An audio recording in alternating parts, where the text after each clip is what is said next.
alguna idea, por favor, que me pueda ayudar con algunas bases para tener un conocimiento general de lo que es el racionalismo y claro, de esta manera poder ir ya a explorar algún ámbito dentro de la teoría del conocimiento o epistemología de Leibniz.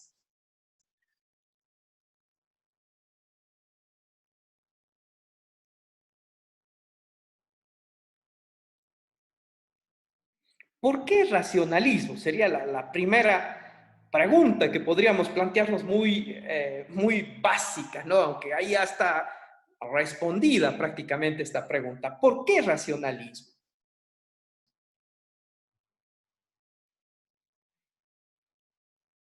Perdón, profe. Sí, muy buenas. Dígame. ¿Se me escucha, profe? ¿Cómo está? Sí, Buenas noches. Racionalismo porque pone a la razón o al pensamiento como primera fuente de obtención del conocimiento. ya, muy bien, ¿no es cierto? Hablamos de racionalismo porque la fuente de donde se origina el conocimiento, ¿no es cierto? La fuente más segura que el ser humano tiene para el conocimiento es su razón, ¿no? O, si quieren, como el compañero bien ha expuesto, quizás podemos hablar acerca del pensamiento, ¿no? Pensando en la filosofía cartesiana que nos dice, pienso, luego existo, ¿no? Cogito ergo sum. Muy bien. Ahora, si la mera razón nos basta para conocer, ¿qué es lo que encontramos en la razón?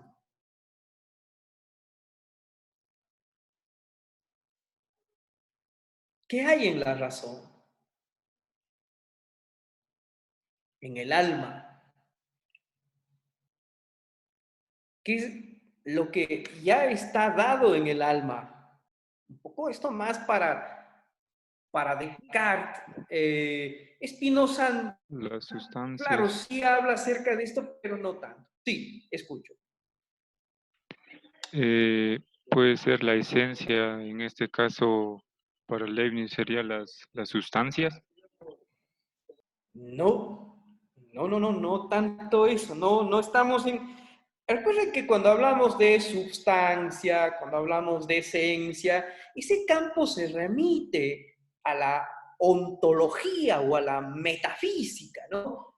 Pero hay otro campo diferente, aunque a la final van a ver que todo converge en lo mismo, ¿no? Porque no hay cómo hacer una distinción, una separación tan tajante entre epistemología y ontología, sino que a la final van a confluir los dos, pero sin embargo, en este sentido, estamos hablando sobre epistemología, no estamos tocando el ámbito ontológico, el ámbito de la realidad, el ámbito incluso de la metafísica como tal, ¿no? Sino estamos hablando de el conocimiento, ¿no? No del ser, digamos así, para que se entienda un poco mejor, ¿no? Las ideas innatas, ¿no? La razón, según lo que especula, sobre todo Descartes, tiene que ver con esta idea de las ideas innatas, ¿no? ¿Cómo es que yo conozco las cosas? Pues no las conozco por medio de los sentidos, sino más bien las conozco por medio de ciertas ideas que vienen ya prefiguradas al interior del individuo, ¿no? Esto es un poco lo que nos trata de explicar Descartes. Como ya habíamos dicho, en el caso de Spinoza no hay tal presencia, aunque sí nos habla acerca de que, por ejemplo, nosotros tenemos ya en alguna manera prefigurada, ¿no? O nosotros podemos conocer únicamente lo que son la extensión y el pensamiento, ¿no? Como ya un poco ideas innatas, podríamos hablar así, aunque sin embargo, recuerden, el rechazo a los sentidos que hace Spinoza no es tan fuerte, ¿no? Sino dice, los sentidos se equivocan porque nos dan un conocimiento incompleto de las cosas, ¿no? Eso es un poco lo que asegura Spinoza. Pero, sin embargo, vamos a ver, y este es lo interesante de Leibniz, ¿no? Leibniz nos dice lo siguiente con referencia a los sentidos, ¿no? Pensando, claro, que siendo racionalista, él pone énfasis, por supuesto, en la razón, pero sin embargo ya es súper tolerable con relación a los sentidos y nos dice lo siguiente, ¿no? No existe nada en la conciencia que no haya pasado por los sentidos. Y esto nos acerca mucho a la teoría del conocimiento que ya la elaborará Locke, ¿no? Este filósofo inglés empirista que, claro, él nos dice, la mente es como una tabla rasa en donde los sentidos son los que proporcionan la experiencia, es la que va llenando esa tabla rasa, esa hoja en blanco, ¿no? Pero, claro, aquí un poco vale aclarar la segunda parte, que es lo interesante de esta concepción leibniziana, porque si le dejamos así, ¿no? Que no existe nada en la conciencia que no haya pasado antes por la experiencia, es obvio que nos quedamos con un enunciado fuertemente empirista. Pero en este caso, Leibniz introduce una ideita más, ¿no? Podemos decir una coma, excepto la misma conciencia, ¿no? Intentemos entender este enunciado que Leibniz nos está dando, ¿no? No existe nada en la conciencia, ¿no? Que no haya pasado antes por la experiencia, ¿sí? Excepto la misma conciencia, ¿no? ¿Qué es lo que se les ocurre a ustedes con relación a esto? ¿Qué es lo que ustedes piensan con relación a esto? Y ahí, con este excepto la misma conciencia, ya está volviendo al punto de vista racionalista, ¿no? Porque, insisto, si nosotros nos quedamos con la primera parte en la que decimos, no existe nada en la conciencia que no haya estado antes en la experiencia, eso es un enunciado netamente empirista. Leemos, ¿no? El tratado del conocimiento humano de Locke, ¿no? Leemos este tratado del conocimiento humano de Locke y claro, nosotros encontramos esa idea presente en Locke. Todo lo que poseemos como conocimiento previamente ha sido adquirido por la experiencia. Muy bien, hasta ahí está bien. Eso es empirismo. Por eso les digo, en el caso de Leibniz ya hay una completa tolerancia hacia los sentidos, hacia el conocimiento proveniente de la experiencia, ¿no? De la empiria. Pero sin embargo, esa coma, excepto la misma conciencia, le vuelve completamente a Leibniz al terreno del racionalismo. ¿Por qué?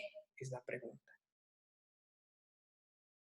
Veamos si es que ustedes pueden captar esto, ¿no? Esto es lo interesante de discutir las teorías filosóficas. No quiero que ustedes se graben como papagayo una máquina reproductora de MP3 o de cualquier otro formato y me digan las cosas así, sino que reflexionen. ¿Por qué piensan ustedes que en Leibniz encontramos esto? Este retorno a lo que es justamente ya el racionalismo.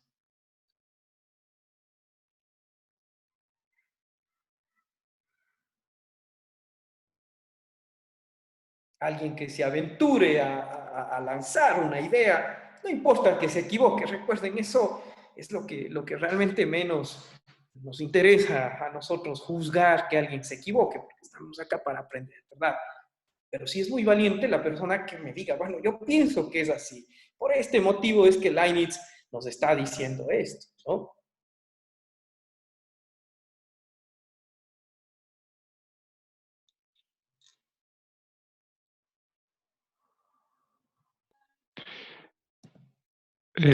Profe, eh, bueno, según la frase, lo que se podría decir es que, o sea, se puede conocer ciertas cosas mediante los sentidos, ¿no? Pero Ujú, ujú. es la razón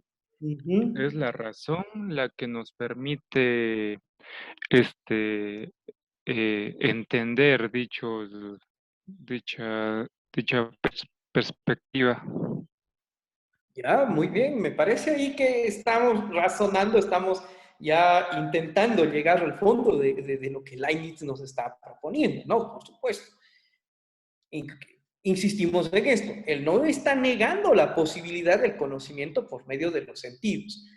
Descartes lo hace, Spinoza lo deja a medias, pero Leibniz lo recupera. Dice, no, sí, tengamos en cuenta que los sentidos también van a proporcionar cierto tipo de conocimiento, ¿no? Pero, sin embargo, el conocimiento como tal es únicamente de la razón, como ya un poco nos ha intentado explicar el compañero Escandro, ¿no?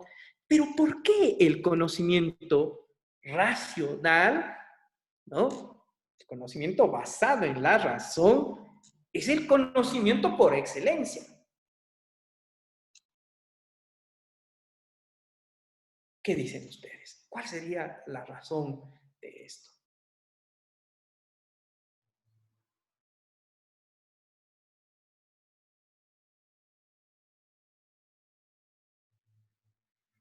Y aquí se apega mucho a lo que Spinoza nos dice, ¿no? En toda su teoría del conocimiento, lo que Descartes también ya nos está afirmando en su teoría del conocimiento, ¿no? ¿Por qué? ¿Por qué el Profe, conocimiento? Sí, escucho. perdón, profe, por cortarlo. Yo pienso que tal vez es por el mismo hecho de que a veces los sentidos nos pueden llegar a engañar y la razón es la única facultad de la cual nos da ese conocimiento eh, propiamente verdadero, dicho entre comillas, y por eso el conocimiento como excelencia es el que procesa este conocimiento que se obtiene a través de los sentidos, Ujú. tal vez para poder llamarlo así, esa correlación entre el conocimiento que se tiene a través de los sentidos y el de la razón, pero dando a la razón como prioridad para conocer. Eso creo, profe, que... Ya, bueno, sí, podemos ahí, pero un poco ahí lo que me falta a mí que profundicen es qué es el conocimiento verdadero, ¿no? Sobre todo en estos autores, porque vamos a ver que en el caso de los filósofos empiristas son un poco más radicales en este caso, incluso eh, eh, David Hume, ¿no?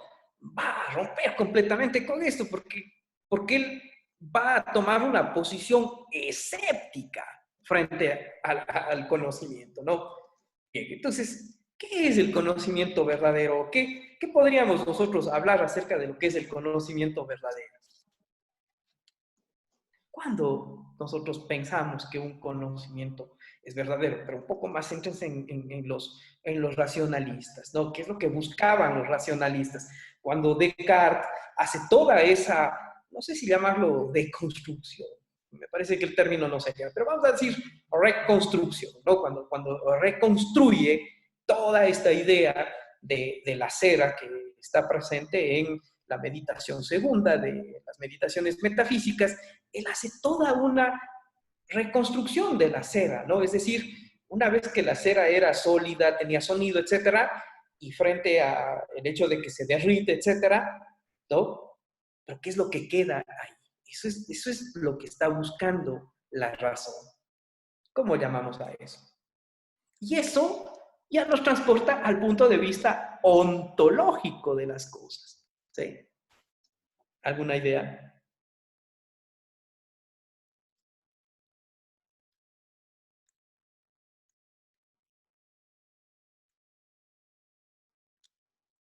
Bien, para que no exista un silencio tan grande, voy a decirlo. Las esencias, las esencias, ¿no? La razón no se queda únicamente con las cuestiones que yo puedo observar, que yo puedo tocar, etcétera, percibir por medio de mis sentidos, sino que va más profundamente hacia lo que son las esencias. Y las esencias entendidas como lo objetivo de las cosas, ¿no? Porque, y esto un poco, claro, pensemos en esa idea que ya discutimos nosotros en filosofía medieval sobre lo que eran los universales, ¿no? Los universales en la filosofía medieval tendrían un poco estas características de lo que piensan como esencias el racionalismo continental, ¿no? Porque la esencia de las cosas es eso que no cambia, que no se transforma y que, claro, será denominado con otro término, más bien de carácter latino, más que griego, esencia viene de, bueno, también es un término latino, esencia, eh, eh, pero más bien sustituyamos por la palabra substancia, ¿no?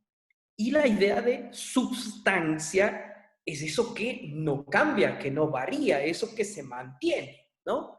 Es justamente eso lo que está buscando la razón, no lo que, no lo que cambia, no lo que varía, no lo que puede transformarse de uno a otro individuo de la naturaleza. Incluso vamos a ver, Leibniz, esto un poco más adelante, introduce el principio de individuación nuevamente en la filosofía, ¿no? Bien, entonces, claro, en este sentido, lo que busca la razón no es quedarse únicamente con un conjunto infinito de cosas, ¿no? Que puedo percibir por medio de mis sentidos, sino más bien ir hacia la esencia, es decir, hacia lo objetivo, lo universal, lo que no se transforma, lo que se mantiene de las cosas, ¿no? Esto entonces, en primera instancia, un poco tratando de entender este enunciado de Leibniz que, insistimos, ya vemos nosotros ahí, claro, la preocupación de Leibniz de recuperar el conocimiento sensible, el conocimiento basado en la experiencia, ¿no? No hay nada en la conciencia que no haya estado antes en la experiencia. Sin embargo, ¿no? Excepto la misma conciencia, es decir, la razón misma de las cosas, la esencia mismo de las cosas. Bien, preguntas, por favor, que tengan ustedes con relación a este primer enunciado que tenemos que entenderlo para lo que viene a continuación, ¿no? Esta división que Leibniz nos va a dar acerca de verdades de hecho y verdades de razón en su teoría del conocimiento. Bien. ¿Alguna pregunta, por favor?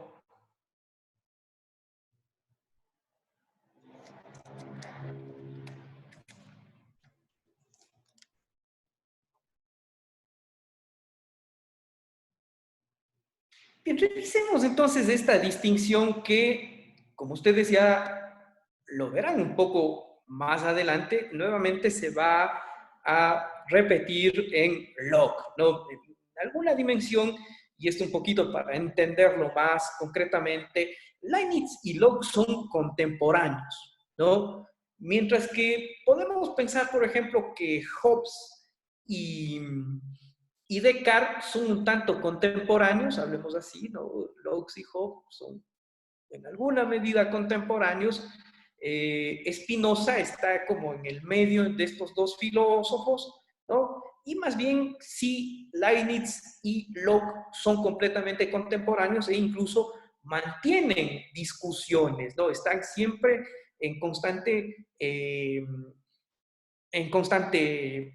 pugna, ¿no? Por las ideas, que incluso, como les digo, en alguna medida, Leibniz le da razón a Locke, le dice muy bien, aceptemos que la experiencia es muy necesaria en el conocimiento.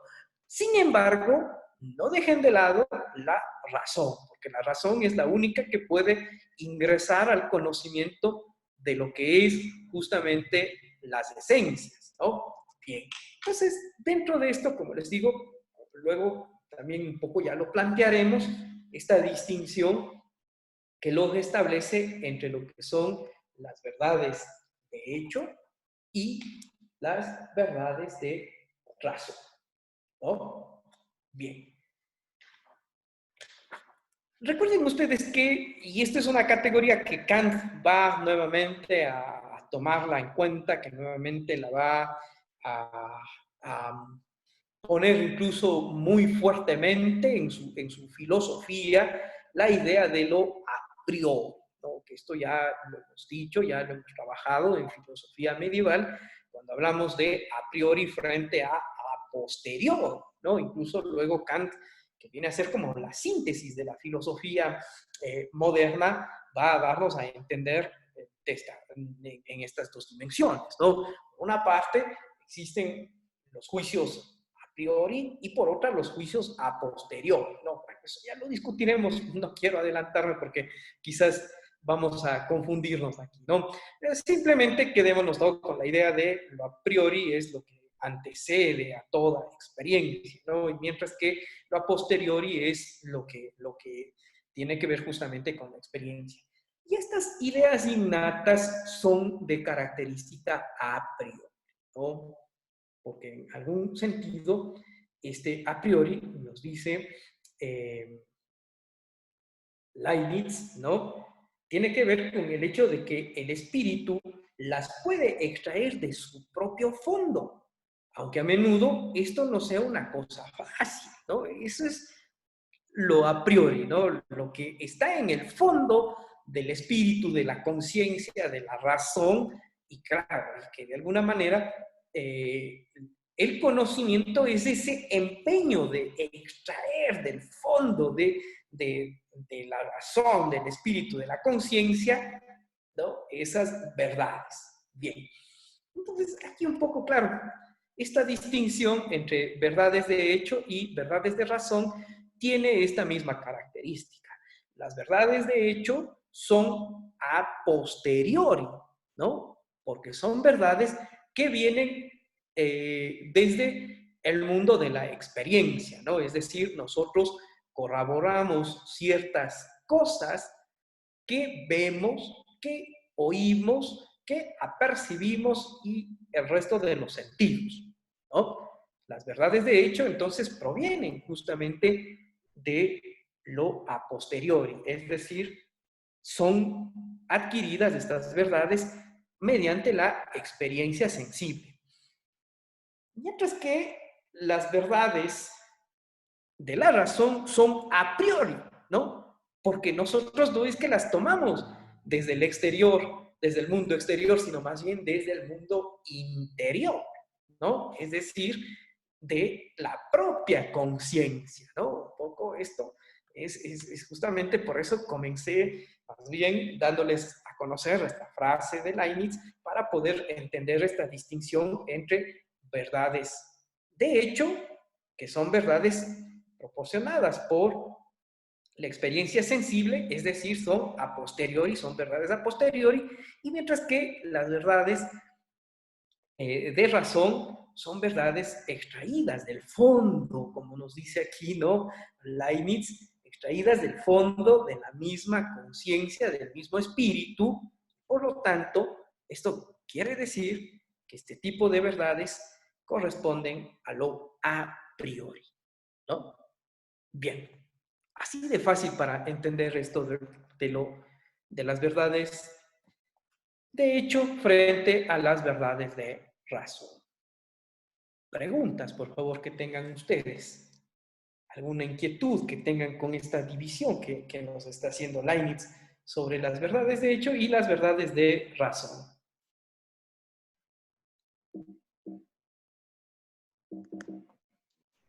¿Cuál sería un ejemplo de una verdad a priori? O sea, que sabemos, o sea, que es innata, pues. O sea, ¿cuál de ellas sería? Nuevamente, la existencia de Dios, ¿no? Ah.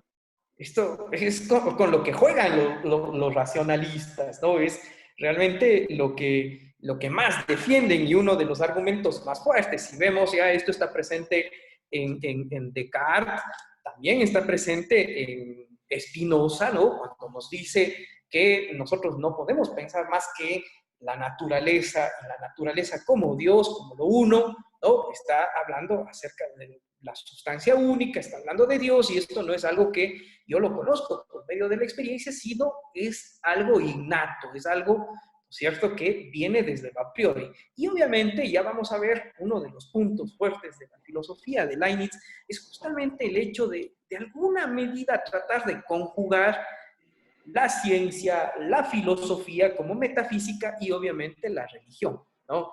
nuevamente el argumento ontológico va a estar muy fuertemente presente en la filosofía de Leibniz, ¿no? Entonces, uno de los ejemplos más contundentes que nos dan los racionalistas es la idea de Dios. Esa no es una idea que nosotros la extraemos incluso del mundo.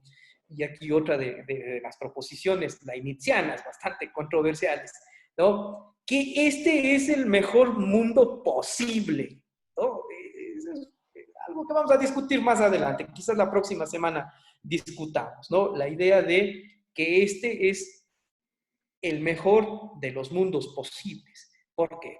Porque es Dios quien, de alguna manera, lo seleccionó para tomarlo en cuenta, ¿no? Esto ya lo discutiremos más adelante, pero nuevamente esa idea, ¿no? Dios es el sustento, a pesar de que, claro, la filosofía moderna se muestra como un proceso de secularización y que, claro, las ideas de la filosofía medieval quedan un poco relegadas, pero aún hay atisbos fuertes, aún se mantiene esa idea de que en alguna medida Dios proporciona, ¿no? Es incluso como una idea de un Deus ex machina, ¿no? Es decir, una salvación para la filosofía que proponen estos autores, ¿no? ¿No puedo explicar algo? Ah, muy bien, introduzcamos a Dios como una salida o una alternativa para poder, en alguna medida, superar esa falencia, ¿no?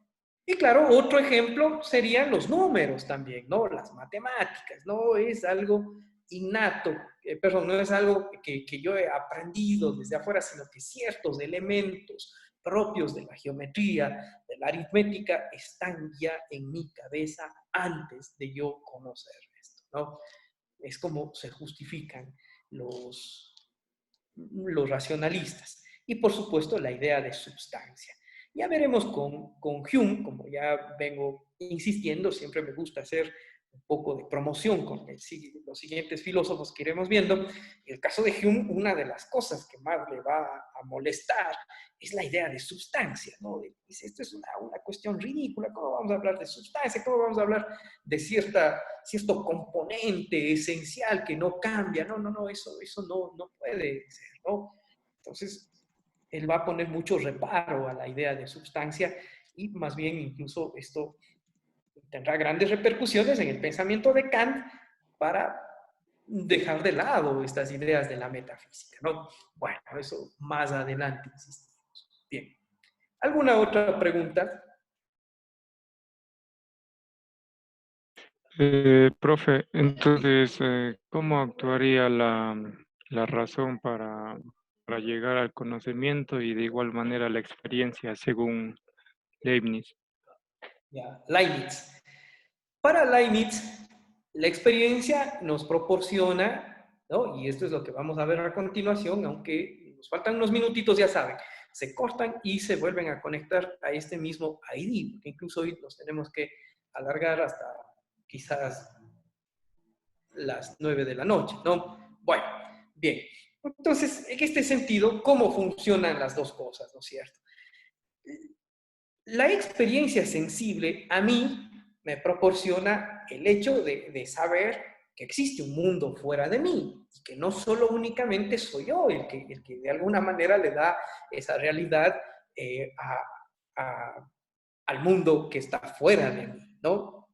Bien, yo veo colores, yo veo tamaños, ¿no? Yo escucho sonidos, etc. Todo eso viene hacia mí, ¿no? El componente de lo que serían las percepciones sensibles. Pero, siempre hay algo que yo tengo que juzgar críticamente, ¿sí? Que eso ya es un componente de la razón. Y por lo tanto, la razón no ve hacia afuera, sino ve hacia adentro, hacia mi interior, ¿no? Es un poco lo que pasa aquí en la teoría del conocimiento de Leibniz, ¿no? Los sentidos me proporcionan lo que está afuera, sí, por supuesto, pero la razón me proporciona el conocimiento del interior, es decir, la esencia de las cosas, ¿no? Es un poco es lo que juzga, y aquí también introducimos dos cosas básicas para entender esto. Las verdades de razón se rigen por los principios de identidad y no contradicción. Y mientras que las verdades de razón se justifican por el principio de razón suficiente, muy propio de Leibniz, ¿no? Leibniz introduce a la lógica este principio de razón suficiente, ¿sí? Bien. Vamos a ver si ustedes recuerdan qué era el principio de identidad y cuál es el principio de no contradicción. ¿Y en dónde encontramos estos principios?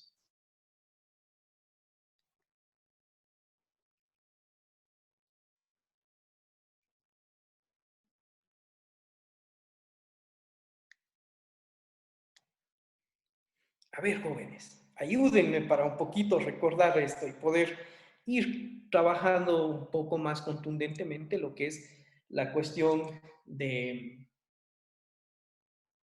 esto, ¿no? De ver cómo hay este tránsito entre las verdades de hecho y las verdades de razón. Las verdades de hecho presentan el principio de no contradicción, el principio de identidad, mientras que las verdades de razón se basan en el principio de razón suficiente, propio Profe, de Leibniz. profe, ¿me escucha? Sí, dígame, señor, antes que se corta, nos volvemos a conectar. Creo que el de identidad era, o sea, que es idéntico de sí mismo. Y el Ujú. de contradicción, que algo no puede ser al mismo tiempo lo mismo, o en el mismo sentido. Creo que era algo así. Más o menos está por ahí. El de identidad me gusta más, el de no contradicción no tanto. Pero sí, justamente por ahí. Pero ¿y quién formula estos principios? ¿Y en dónde se formulan estos principios?